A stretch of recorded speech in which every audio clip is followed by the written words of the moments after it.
শীতের সময় বাড়িতে আসলে রাতের বেলা করা আমাদের এক অন্যতম আয়োজনের মধ্যে থাকে হচ্ছে মুড়ি মাখা। এই মুড়ি মাখার আয়োজনে আমরা সবাই অংশগ্রহণ করে থাকি। এখানে চাচাতো, মামাতো, ফুফাতো যে কয়জন ভাই বোন আছে, যখনই আমরা গ্রামে আসি তখনই এই আয়োজনটা করা হয়।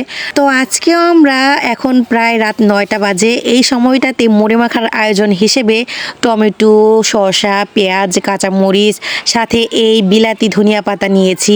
বাজার থেকে পেঁয়াজ ও আলুর চপ, বেগুনের চপ, ছোলা ভুনা এগুলো আনা হয়েছে। প্রথমে শসা টমেটোগুলো কুচি করে কেটে নেওয়ার দায়িত্ব পড়েছে হচ্ছে আমার চাচাতো বোনের হাতে।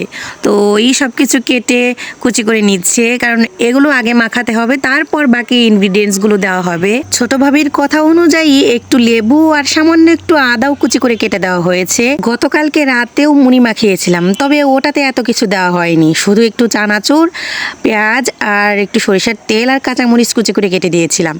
আজকের মুড়ি মাখাটা একটু বেশি স্পেশাল হতে যাচ্ছে, কারণ ইনগ্রিডিয়েন্টস বলতে অনেক কিছু আনা হয়েছে বাজার থেকে।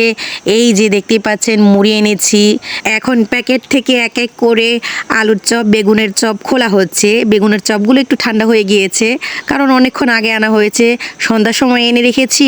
এখন কত রাত হয়ে গিয়েছে, রাতের বেলা মুড়ি মাখা খেতেই ভালো লাগে। যদিও সব কিছু আমরা সন্ধ্যাবেলাতে এনে রেখেছি, ভেবেছি যে রাতের সময় সবাই মিলে একত্রে বসে এগুলো মাখাবো। গরম গরম মুচমুচে এনে রাখা পেঁয়াজগুলো এখন ঠান্ডা হয়ে গিয়েছে, যাই হোক ব্যাপার না, এগুলো দিয়ে মাখাতে হবে। আমরাও একটা দুটো পেঁয়াজও খেয়ে টেস্ট করে দেখলাম, যদিও পেঁয়াজগুলো মুচমুচে রয়নি, তবুও খেতে ভালোই লেগেছে। আর সবাই মিলে হাতে হাতে বসে পড়েছি এই পেঁয়াজগুলো ভাঙার জন্য, কারণ যেহেতু এখন একটু শক্ত হয়ে গিয়েছে, পেঁয়াজগুলো ভেঙে গুঁড়ো করতেও সময় লাগবে। এই যে দেখুন, সবার ঘরেই কিন্তু সরিষার তেল আছে, তবুও এই যে অল্প পরিমাণে সরিষার তেলও আমরা কিনে এনেছি। পিকনিক তো পিকনিকই, পিকনিক মানে হচ্ছে কোনো এক ঘর থেকে কিছু আনা যাবে না।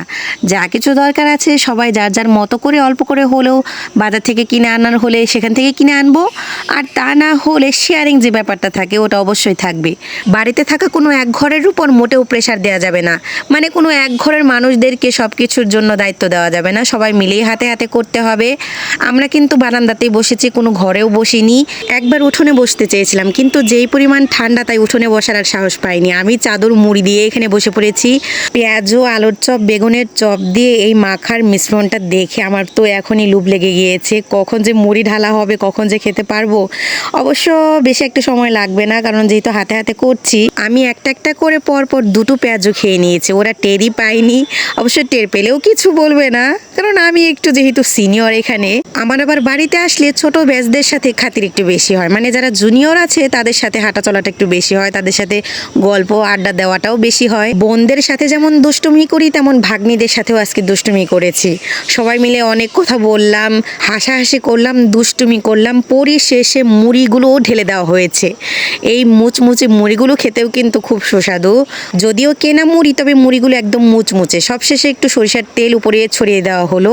সব কিছু মাখানোর শেষে উপরে কাঁচা সরিষার তেলটা দিয়ে দিলে একটা সুন্দর ঘ্রাণ, সাথে একটা ঝাঁঝালো টেস্ট পাওয়া যায়। মাখানোর কাজে আমি যদিও হাত দেইনি, ওদের মাখানো দেখে আমার মন চাচ্ছে এখনই হাত বসিয়ে দেই, মানে 2-3 লোকমা খেয়ে ফেলি।